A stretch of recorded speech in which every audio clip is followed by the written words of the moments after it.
Phineas was finally free of the Dravian and almond soldiers that had been blocking his path, as the Dravian mages felled a group of almonds.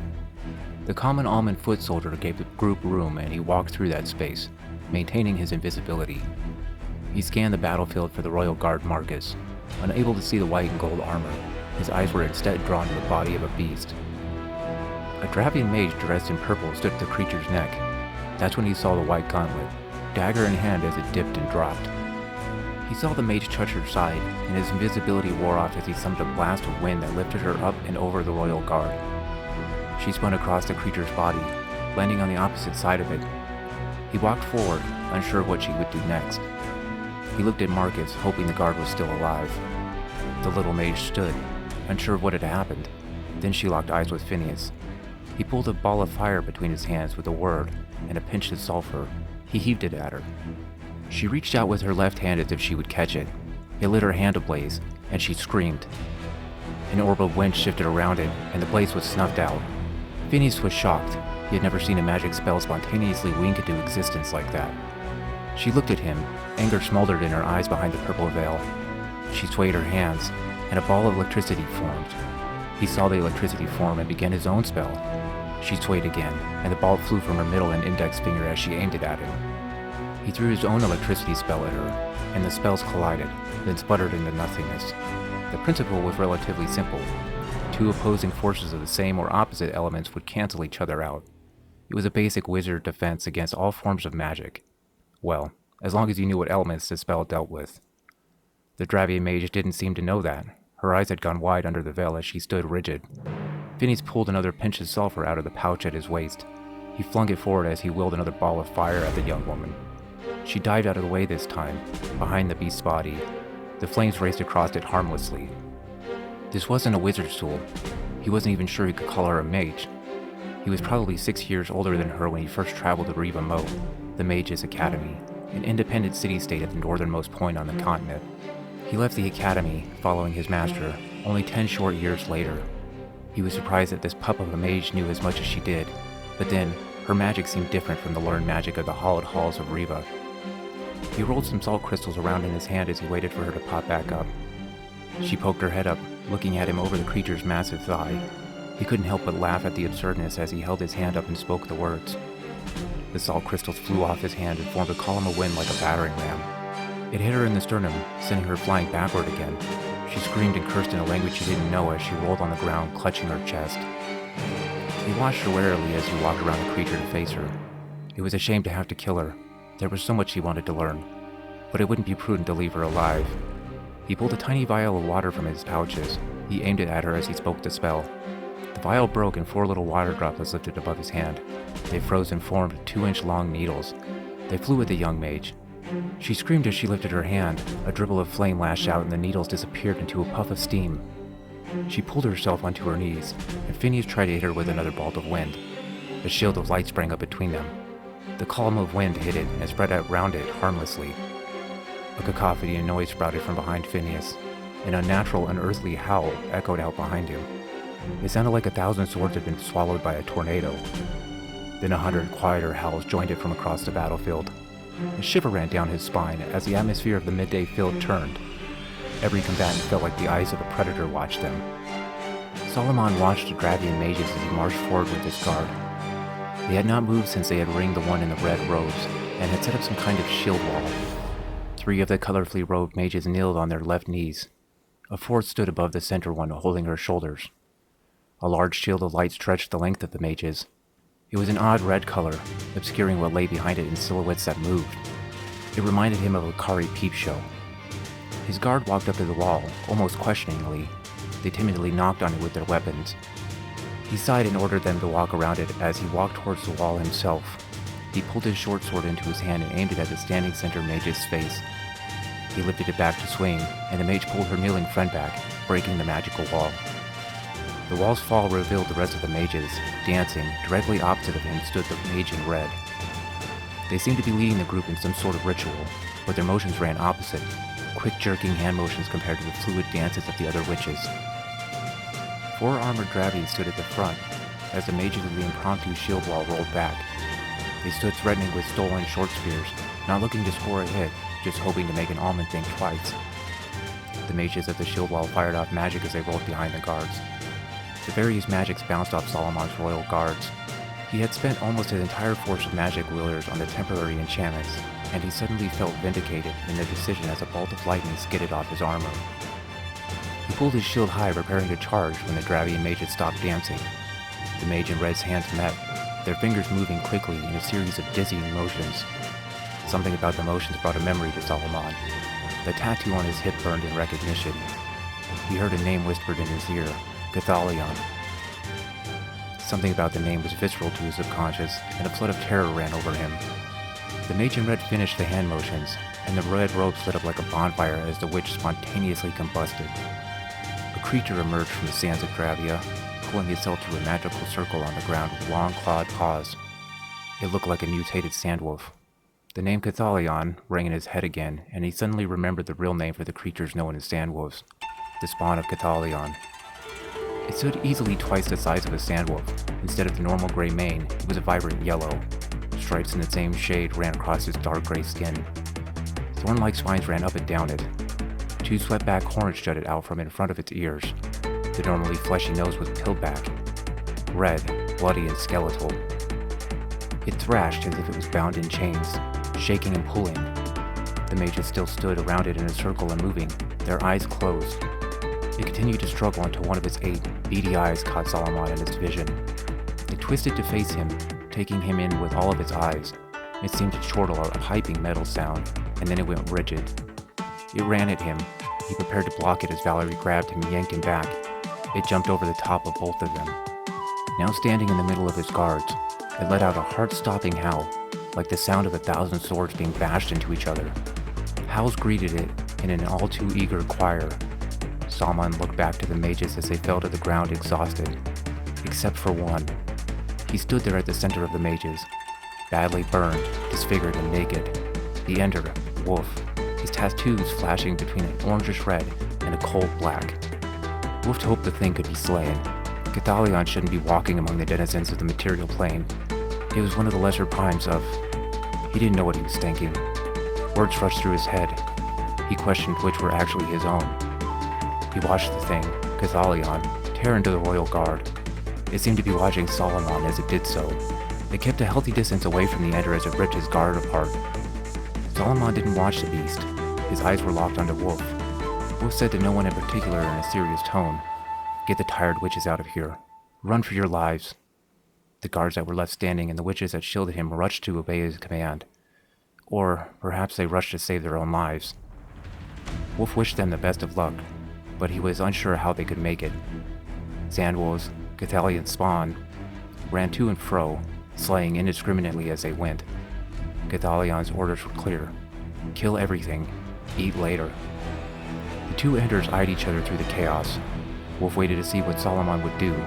His lone personal guard pulled at him, trying to get the king to return to camp. Wolf finally let the voices take him, and he released the chains from his skin. They fell with a sickly thump. He wrapped a link coming from his wrist around both his hands.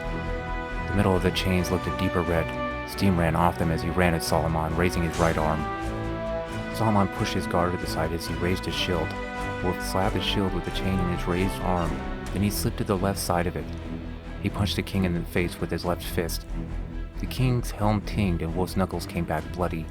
Solomon stumbled back from the impact.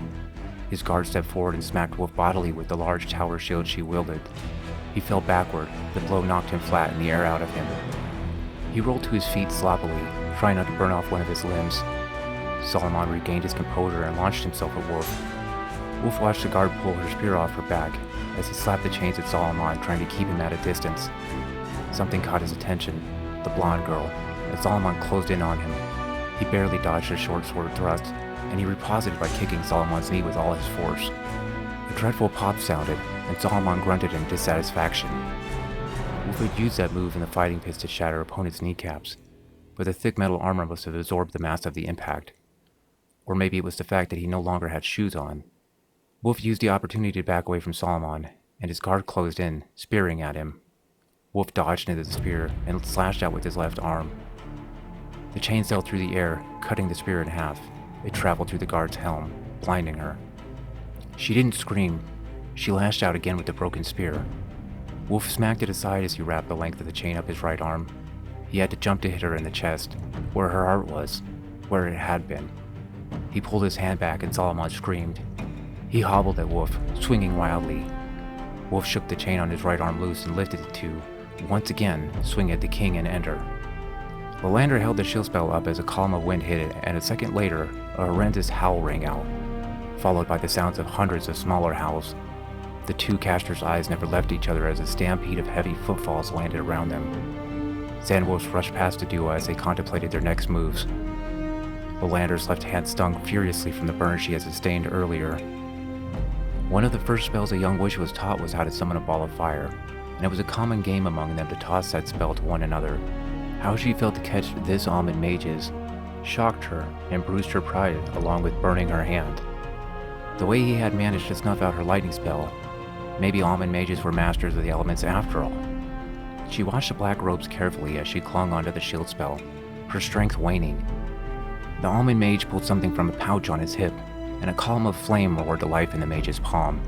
He aimed it at her and screamed into the shield. The heat was intense, and the flames licked at her shoulders as they ran around the construct of light. She gritted her teeth to avoid screaming in pain. The spell faded, and she was once again face to face with the almond through the shield. He prepared the spell again. Panic ran through her, then a deathly calm as an idea came to her. She let the shield fade as she stood. She swayed her hip. Her feet moved in an elegant circle as she twisted her hands. The mage aimed the cone of fire again, and she screamed her defiance back at it. She couldn't summon ice like the almond mage could, but she could try another one of his tricks. A whirlpool of flames leapt from her hands, mingling with the mage's. The two spells circled each other, roiling and boiling on the sand until they merged into something wholly unfamiliar. A globe of fire akin to the sun spun in place, then it wobbled and slowly tottered towards the almond mage. He screamed and hurled a mote of wind at it. It wobbled again, then winked out of existence. He looked at her incredulously. She did her best to feign strength. She saw him pull something from his pouch again, and a large javelin of clay formed over his palm. He moved to throw it at her. She tried to imitate him again as she swayed, pulling a cluster of sand in front of her. She tried to form it like he had, but it resisted her. Instead, it spun faster and faster in a circle in front of her as she tried to shape it. The javelin flew at her. As its tip touched the circle of flying sand, it stopped dead. It trembled in place, and she willed the sand forward, hoping to fling it back at the mage. It once again resisted, this time against the mage's will. The javelin broke apart, joining into the circle of sand as the circle spun out of her control. It morphed and twisted, ripping the sand underneath it into itself. The more sand it swallowed, the faster it spun, until suddenly, with a whoosh, it exploded. Lolander covered her face as a rush of wind and sand shock-waved out from it. She was knocked from her feet, backward at first, then she was picked up and tossed forward. She landed hard on something, and all her strength left her. She blinked and tried to look around. When the clashing spells dissipated, they tossed motes of wind around the battlefield. The torrent sand and dust devils now flitted across it. She tried to stand, but whatever she had landed on slipped out from underneath her, and she fell. She looked back at what she had been on, and realized it was the sandwolf she had helped slay earlier. The Almond Royal Guard still sat at the front of it, and now she lay on the ground at his outstretched legs. She pulled herself over to him in a crawl, her strength quickly sapping away. She had used too much magic, and her consciousness was fading. Sand swirled around her as she tried to prop herself up. Her arms gave out, and she slumped face first into the sand next to the guard as her eyes closed. Phineas blinked through tear-stained, irritated eyes as a mile of sandstorm flipped around him. He had no idea where the young mage had gone off to. He had no idea where he was now. The chaotic mixing of spells had sent him flying. What was that young mage thinking? Trying to brute force a counterspell like that. She's lucky if she's still alive. Shadows moved around him, silhouettes in the sandy walls. He was nearly out of prepared spells. He had maybe a few attack spells left, and a few that were for his survival. He supposed abandoning his research wasn't a terrible idea if it meant keeping his life. Besides, he might have found a new research topic to study here in the desert of Gravia. He readied himself to cast a spell he rarely used, but always had prepared, as he pulled a feather and a few salt crystals from a pouch. He said the words, and he zipped through the sandy fog into the sky. He didn't look back as he departed. The the time allowance on the spell didn't let him, and he doubted he would have anyway. Solomon thrust a short sword at Wolf. Wolf jumped backward and snapped the chain at him. Solomon deftly parried it with the shield as he sliced in a downward arc with the sword. Wolf bounced it away with a link wrapped around his left arm. Solomon screamed in frustration. Wolf said nothing, scowling on what was left of his face. A number of Cathalion spawn formed a circle around the Enders. Solomon knew it was over. For him, anyway. Whether Alma went on to conquer Dravia after this was no longer up to him. As soon as he saw Wolf standing there, he knew it. The tattoos on the Dravian Ender glowed bright orange and pulsed a sickly red as they slithered across his body. Solomon's only hope now was that he could kill the Ender before the inevitable happened. Even then, it wasn't a guarantee. There were stories of Enders exploding in their death throes. Solomon swung the short orange glowing sword in a horizontal arc. Wolf jumped back away from it again. Solomon pushed forward with his shield. Wolf jumped to Solomon's right and tried to punch him, but Solomon swung the sword up and Wolf's left arm tumbled away. The chain disappeared and the tattoos went cold on it as the arm just above the elbow separated from his body. He didn't scream. He did punch with his right arm, forcing Solomon to lift the shield to defend himself. Solomon thrust forward with his short sword, but Wolf didn't dodge it. It pierced him through the center of his body, and he stepped forward into it. The sword burned through him easily, and soon Solomon's forearm was inside the wound. He tried to pull back away from Wolf, but the Ender grabbed him under his shield arm and pulled him close. Solomon let go of his weapons as he kicked and punched, trying to force him to let go. Wolf's eyes were glazed over as if he were dead already. He looked Solomon in the eyes, and some kind of light returned to them, and his tattoos shifted, changing from links of chains to links of thorny vines as he said, "I remember you. I remember everything." The sickly red of the pulsing now permanently covered the length of the thorny vines. Their brightness blinded Solomon. Then everything was black. Where was he again? Who was he? Lilandra awoke to a rumble. She tried to open her eyes, but they wouldn't budge. She felt a searing heat and an intense pressure on her back. She felt sick as she was tossed, spinning uncontrollably. She tried to brace herself, but her body wouldn't respond.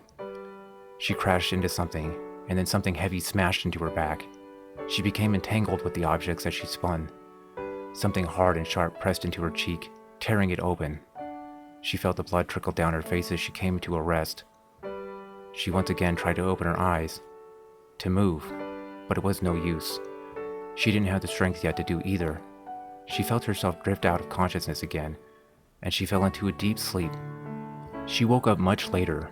The sun had begun to set, and the chill had awoken her. She tried to stand, and found that she was pinned to the ground by something heavy. She felt the sensation of cold metal underneath her as she looked down. The Almond Royal Guard lay there unmoving. She shimmied and squirmed, freeing herself from under the body of the Sandwolf. She looked at the guard and the grotesquerie, tangled up together in a lump. She decided to at least pull his helmet off to see if he was still alive, and was shocked to see his eyes were staring unblinkingly ahead. A pang of guilt ran through her as she remembered the venom that paralyzed him, and she began to cast the spell to heal the affliction. As the spell was completed, he began to sob quietly. He turned his head looking behind Lilandra. She followed his gaze and realized how quiet it was. A few bodies lay about, lots of dead sandwolves, but what struck her the most was the crater in the sand. A mirror of melted sand reflected the sun, dimmed by the streams of fine particles already filling it in. There was a smell to the air, not blood, nor burning bodies, but an ozone smell. No armies held the field. Almond and Dravian camps alike were being torn down. Some field medics and mages braved the field looking for survivors. No one seemed interested in retrieving what remained of the dead.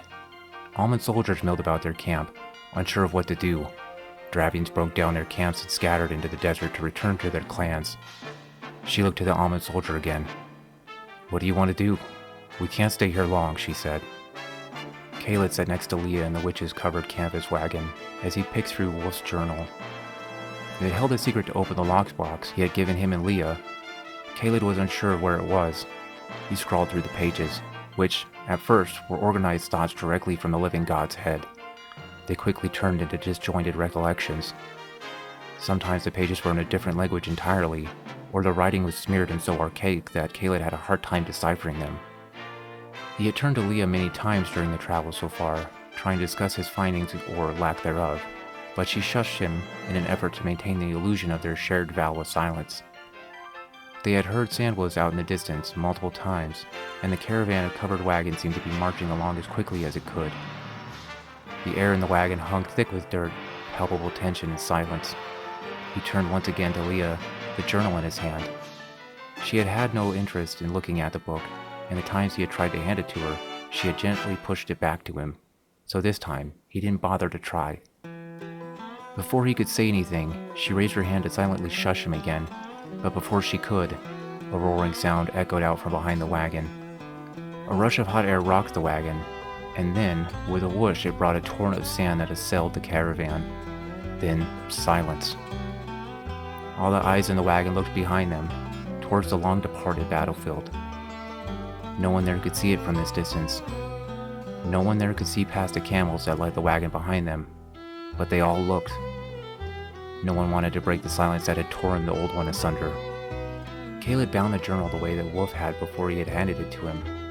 He no longer wanted to think about what the future held for him. He no longer wanted to talk to Leah about the book. He wanted to close his eyes and forget everything for a moment. As he tied the last binding on the book, he noticed a strange shine from inside the book's spine. He carefully put the book in his lap and pressed the cover hard as he slid his index finger into the spine. He felt the shape of a key tucked into a small pocket. Then he finished binding it. Even after finding the key, his thoughts had not changed. The idea of opening the box now made him a little queasy. He slid the journal into his borrowed witch's robes above his heart as he slumped under the wagon's bench. He closed his eyes as he tried not to think about the last 15 years of his life, or what next week might bring. Cathelian watched the caravans of wagons departing the battlefield campsites from a jutting, rocky outcrop he lounged on leagues away from the chaos. He had lost scores of his spawn to the explosion, and he knew that would be the cost, but he couldn't pass up on evening the score with the champion of light, Shield. It may have been thousands of years since they had last met, but he wasn't one to forget, especially a disfigurement. He tried to wrinkle his nose, and a stinging, searing pain greeted him back. His eyes narrowed on the crater left behind by the champion of dark, thorns, death throes. His pain felt a little eased. He didn't know why Thorn had reached out to him. All their pacts had long concluded, but it was an opportunity he couldn't resist. Unlike a normally summoned creature, he did not risk true death from being here in the material plane. None of the primes feared death, lesser or greater. He breathed in a deep, long breath through his mouth, filling his massive lungs with the cool air of the desert. He would have to adapt to the coolness of this world if he wanted to leave this sand-filled place. It had been far too long, thousands and thousands of years since he had walked the Airdom's fertile lands, and he wanted to see the ways in which it had changed. He stood and shook the sand from his body. He would have to prepare for the night chill. It would take time before his skin would thicken enough to withstand the cold. He took a second to gaze over the ruin-filled bodies and the hurried camps that were packing up. Then he set his eyes on one of the covered wagons of the desert dwellers, and he began tracking it in a slow gallop. He left his spawn behind. They would only slow him down. He loved them, but in a distant, cold way, like one would love the tip of their fingernail or a single strand of hair. Given enough time, he could always make more. A smile spread across his face. He was going to enjoy his time here.